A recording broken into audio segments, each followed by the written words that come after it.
ہمارے بعض وہ ملنگ بابے جو ہوتے ہیں وہ کہتے ہیں جی نماز پڑھنے کا حکم نہیں دیا گیا، نماز قائم کرنے کا حکم دیا گیا ہے، ہم نے دل کی قائم کی ہوئی ہے۔ یہ ان کی خود ساختہ توجیہ ہے۔ نماز قائم کرنے کا حکم اہل ایمان کو دیا گیا حضور کی وساطت سے، اور حضور علیہ السلام کو حکم دیا گیا کہ نماز قائم کریں، تو آقا کریم علیہ السلام سے بہتر اس کا مفہوم کون سمجھ سکتا ہے؟ تو آقا کریم نے رکوع اور سجود والی نماز پڑھی اور قیام نماز کا عملی اظہار لوگوں کے سامنے رکھا، پھر اس کے اندر کیفیت کس قدر ہو تو یہ پھر جتنی قربت اللہ کی بندے کو نصیب ہوگی اس قدر وہ آگے بڑھتا چلا جائے گا۔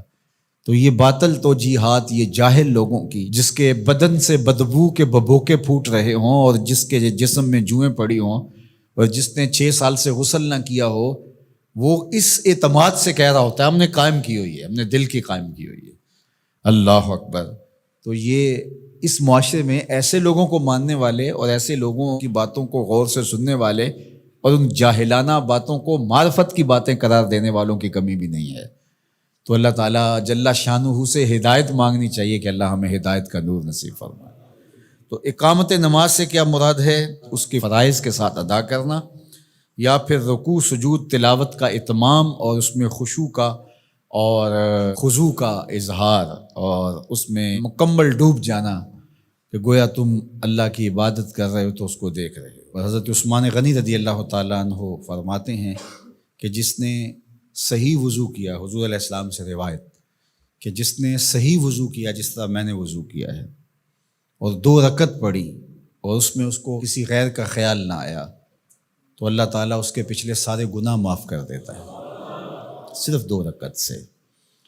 لیکن اگر ساری نماز ہی خیالوں سے بھری پڑی رہی اور تصورات کہیں اور بھٹکتے رہے اور انسان کھڑا نماز میں ہے لیکن بہکتا کہیں اور رہا، تو پھر وہ نماز کی صحیح اقامت نہیں ہوگی۔ تو اقامت صلاۃ سے مراد جو ہے وہ یا تو اس کو فرائض و واجبات کے ساتھ ادا کرنا، اور دوسرا مفہوم کے خشوع کے ساتھ پورے اراکین کا اعتدال اور اتمام۔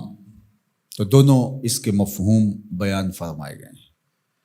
تو ظاہر ہے کہ ابتدا کے اندر تو کوشش ہوگی کہ فرائض واجبات پورے ہو جائیں، تو وہ خشوع اگر نہیں بھی حاصل ہو پایا تو پھر بھی کوشش جاری رکھنی چاہیے، نہ یہ کہ اب وہ تو کیفیت ہی نہیں نصیب ہو رہی تو میرا نماز پڑھنے کا کیا فائدہ۔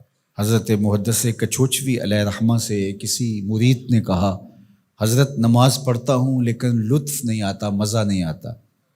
تو آپ نے اسے سوالیہ انداز میں پوچھا کہ اس کے باوجود بھی پڑھتے ہو؟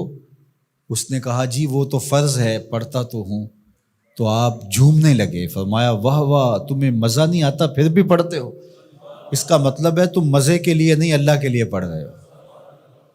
تو اگر لطف آ جائے، وہ کیفیت، وہ حظ، وہ تو بہت بڑی بات ہے، لیکن اگر نہیں بھی ہے تو اس کا فریضہ تو ہے اس کی طرف سے جو عائد ہوتا ہے۔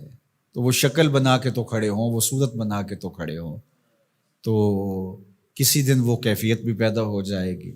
خورش دے بدر را جو کب کو حمام کہ یک روز افتد ہمائے بدام۔ سعدی شیرازی فرماتے ہیں کہ دانے ڈالتا رہے، چوغا ڈالتا رہے، کبھی کبوتر آئے گا، کبھی کوا آئے گا، کبھی کوئی اور فاختہ آ جائے گی، لیکن کسی دن وہ بھی آ جائے گا جس کے لیے تم یہ سب کچھ کر رہے ہو۔ تو اس لیے محنت کو جاری رکھو، کوشش کرتے رہو، تو ایک دن انشاءاللہ اس کیفیت میں بھی چلے جاؤ گے۔ دروازہ کھٹکھٹانا چھوڑنا نہیں ہے، دستک دیتے رہو، کبھی تو بوا کھلے گا نا، کبھی تو آواز آئے گی کھلا ہے دروازہ آ جاؤ اندر، پھر اندر سرور کی وادی ہوگی، کیف کا جہاں آباد ہوگا۔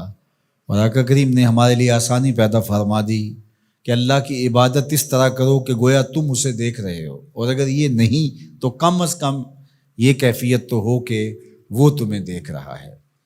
تو اپنی اپنی کیفیت ہوتی ہے، بہرحال نماز کو ترک نہیں کرنا، بھرپور کوشش ہو کہ خشوع و خضوع کے ساتھ نصیب ہو۔ تو نماز کی اقامت کا یہی مفہوم ہے۔